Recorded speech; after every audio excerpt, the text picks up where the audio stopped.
ஒரு 90 நாட்களுக்கு முன்னர் பனை விதை விதைப்பு செய்திருந்தோம். அந்த விதைப்பு செய்யப்பட்ட பகுதி தான் தற்போது பார்க்கிறீர்கள். 90 நாட்களை கடந்துள்ளதால் தற்போது அறுவடைக்கு வந்துள்ளது. அது நன்கு முக்கிய நிலையில் இருக்கும் என்று நம்புகிறோம். அந்த வீடியோ பதிவின் காட்சியை தான் தற்போது பார்க்கிறீர்கள். வாங்க மக்களை, வீடியோக்குள்ளே போகலாம். தற்போது ஒரு 1.5 அடி மட்டத்துக்கு கீழே வெட்டிக்கிறோம். அதன் வேர்பகுதி அடிவரை சென்றிருக்கும் என்று நம்புகிறோம். இதேபோல் நம்ம ஒரு பள்ளமாக ஒரு குழி எடுத்துக்கலாம். அதன் அடிமட்டம் வரை அந்த மண்ணானது எடுத்து விடணும். அப்போதான் கிழங்கானது பிடுங்குவதற்கு ஏதுவாக இருக்கும்.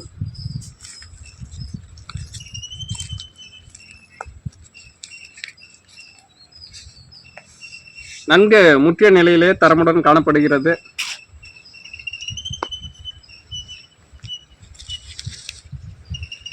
இப்போது அந்த மண் பகுதியை எடுத்துக்கலாம். அப்போதான் பிடுங்குவதற்கு வசதியாக இருக்கும்.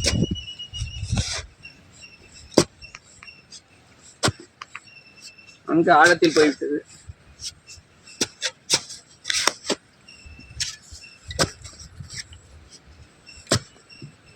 அவன் அடிப்பகுதி வரை அந்த மண்ணினை எடுத்தால்தான் கிழங்கு விடுங்குவதற்கு வசதியாக இருக்கும்.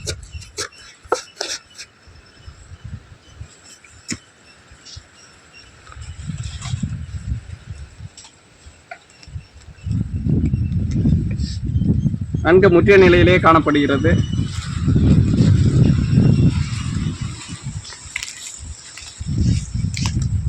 தரமான கிழங்குகளாக இருக்கிறது.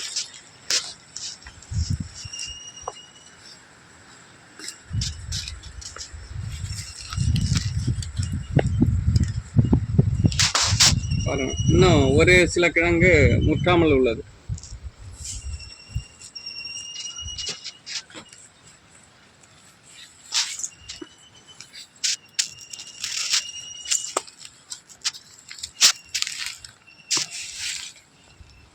தரமான கிழங்கு காணப்படுகிறது. நன்கு முற்றி அந்த தோல் பகுதியானது வெடிப்பு வரும் தன்மைக்கு ஆகிவிட்டது.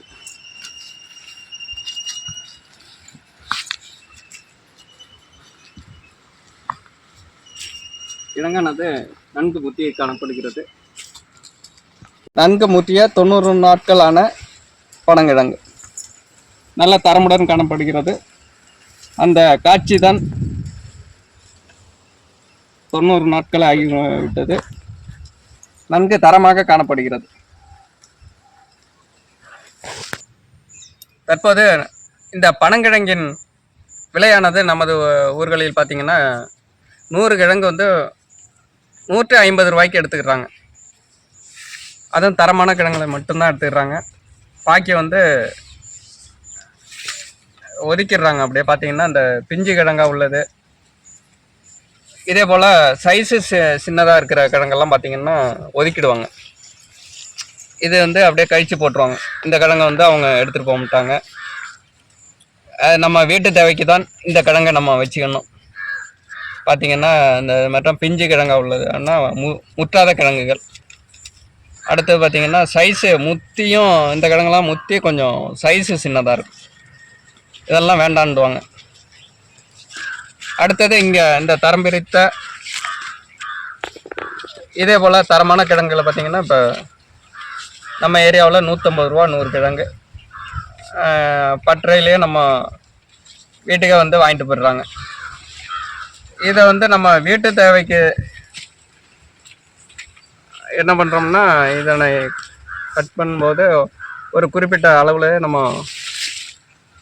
கட் பண்ணிடுறோம். நம்ம இப்போ வீட்டு தேவைக்குங்கிறதுனால இதை பார்த்தீங்கன்னா இதன் அடிவேரை நாங்கள்லாம் அப்படி கட் பண்ணிக்கலாம். அதோட இந்த முனைப்பகுதி பார்த்தீங்கன்னா இந்த கிழங்கு எவ்வளவு இருக்கோ அவ்வளவுதான். இந்த சைஸுக்கு கட் பண்ணிக்கிடுவோம்.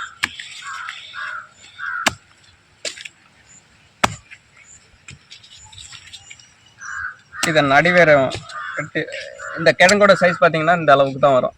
அப்போ இதுக்கு வந்துட்டு தேவையில்லாத பகுதியை கட் பண்ணிக்கலாம்.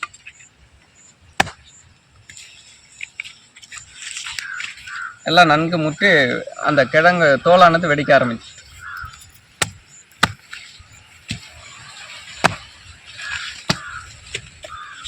முதல் அறுவடை. இனிமேல் தொடர்ந்து அந்த கிழங்கை ஒரு குறிப்பிட்ட நாட்களுக்குள் நம்ம அறுவடை செய்து விட வேண்டும். இல்லாட்டி முற்றி கிழங்கானது அழிவிடும், தோல் அழிவிடும். அப்புறம் குருத்து வைக்க ஆரம்பிக்கும். குருத்து வந்துடுச்சுன்னா யாருமே வாங்க மாட்டாங்க. இப்போ இந்த கிழங்குனது பார்த்தீங்கன்னா நம்ம வீட்டு தேவைக்கு கட் பண்ணி எடுத்துக்கிறோம். இந்த சைஸுக்கு இருந்தாலே போதுமானது. அப்போ தான் நம்ம அலுமினிய பானையிலோ இல்லை மண் பானையிலோ வைத்து அவிக்கும்போது அந்த தேவையற்ற பகுதியெல்லாம் எடுத்துட்டோம்னா கொஞ்சம் வசதியாக இருக்கும் உள்ள அந்த பானையில் வைப்பதற்கு. இதை அடிப்பகுதியை முழுமையாக வேற கட் பண்ணிக்கலாம். அதன் முனைப்பகுதியையும் தேவையற்ற பகுதியை கட் பண்ணிக்கலாம். அடுத்தது பார்த்தீங்கன்னா வியாபாரி என்ன பண்ணுவாங்கன்னு பார்த்தீங்கன்னா இந்த கிழங்கோட வேர் கொஞ்சம் விட்டு கட் பண்ண சொல்லுவாங்க. இந்த சைஸுக்கு வச்சிருவாங்க. அடுத்து பார்த்தீங்கன்னா இதன் தலைப்பகுதி பார்த்தீங்கன்னா இந்த முனைப்பகுதி, இந்த விதைப்பகுதி இருக்கிறக்கூடிய பக்கம் பார்த்தீங்கன்னா இப்படி லென்த்தாக கட் பண்ணுவாங்க. ஏன்னா அவங்க இன்று நம்மள்ட்ட இருந்து எடுத்துகிட்டு போனாங்கன்னா ஒரு நாள் ஆகிடும். அவங்கள்ட்ட இருந்து கை மாறி அவங்க மார்க்கெட்டுக்கு கொண்டு போயோ இல்லை சந்தைக்கு கொண்டு போயோ அவங்க விற்பனை செய்கிறதுக்கு ஒரு 2 நாள் ஒரு நாள் ஆகிடும். அப்போ என்ன பண்ணணும்னா இந்த கிழங்கானது இந்த வேர்பகுதியை இதே போல் கட் பண்ணிட்டோம்னா கிழங்கானது காய ஆரம்பிச்சிடும். இந்த கிழங்கு காய ஆரம்பிச்சிடும். அதனால இந்த வேர்பகுதியை கட் பண்ண மாட்டாங்க. அதே போல் இதை லென்த்தாக விட்டுருவாங்க. இது அப்படி காயின் தன்மை இவ்வளவு நம்ம கிழங்கு இங்கே இருக்குன்னா அந்த முனைப்பகுதி இது மட்டுமே காயும். அதெல்லாம் கிழங்கு தரமானதாக அப்படியே இருக்கும். ஒரு நாள் 2 நாள் வச்சுக்கலாம். அப்படியே இதே போல் கட் பண்ணிட்டோம்னா இந்த கிழங்கானது மறுநாள் பார்த்தீங்கன்னா அந்த ஈரத்தன்மையெல்லாம் காய்ஞ்சு மறுநாள் அவிக்கும் போது ஒரு கசப்பு தன்மையோட காரத்தன்மையோடு இருக்கும். அப்படியே கசப்பு தன்மையோடு இருக்கும். அது 2 கிழங்கையும் அவிச்சு அது சாப்பிடும்போது தான் தெரியும். இது மறுநாள் பிடுங்கினாதான் முத நாள் பிடுங்கினாதாங்கிறது. அதனால் என்ன பண்ணுவாங்கன்னா இதே போல் வியாபாரிகள்லாம் பார்த்திங்கன்னா இந்த டைப்பில் தான் கட் பண்ணுவாங்க. அவிக்கும் போது அவங்க என்ன பண்ணுவாங்கன்னா நம்மள்ட்டேருந்து வாங்கிட்டு போய் சிலர் என்ன பண்ணுவாங்கன்னா அவிச்சிருவாங்க. இதே போல் அவிச்சு இப்போ நம்மள்ட்ட 1.5 ரூபாய்க்கு இந்த கிழங்கு வாங்கினாங்கன்னா அவங்க 3 ரூபா அப்படி அவிச்சு அவங்க விற்பனை பண்ணுவாங்க. சில பேர் நேரடியாகவும் கொடுத்துருவாங்க. சில பேர் அவிச்சு கொண்டு போகும்போது இது ரேட்டு அதிகமாக போகும். நம்மளே அவிச்சு கொண்டு கொடுத்தாலும் ரேட்டு கூடுதலாக எடுத்துக்கிடுவாங்க. அவ்வளோதான் மக்களே. இந்த அறுவடையில் அடுத்து பார்த்திங்கன்னா இந்த அறுவடை செய்யும்போது ஒவ்வொரு தடவையும் நம்ம வீடியோ போட்டிருக்கிறோம். அதிலே சொல்லியிருந்தோம் இந்த கிழங்கானது தரமான கிழங்கு வருவதற்கு காரணம் என்ன என்பதை பற்றி போட்டிருந்தோம். இப்போ 60 கிழங்கு நமது அறுவடை செய்த போது ஒரு 10 கிழங்கு மட்டும்தான் நமக்கு பொடி கிழங்காக வந்துச்சு. காரணம் அந்த விதையோட சைஸ் கம்மியாக இருக்கும். இதை மாற்றம் நம்ம அறுவடையின் போது என்ன பண்ணணும்னா பெரும் விதைகள் இதை மட்டும் சிறிய விதைகள் வரலே ஒரு தனி இடமா போட்டுடணும். விதைப்பு செய்யக்குள்ள இது தனியாக போட்டோம்னா அந்த சைஸ் வரலே ஒரே சைஸாக வந்துடும். அடுத்து பார்த்திங்கன்னா பெரும் விதையாக போட்டோம்னா தரமான கிழங்கு இதே போல் நன்கு தரமான கிழங்குகள் உங்களுக்கு கிடைக்கும். பெரும் விதையில் வேறு தனியாக போடணும்.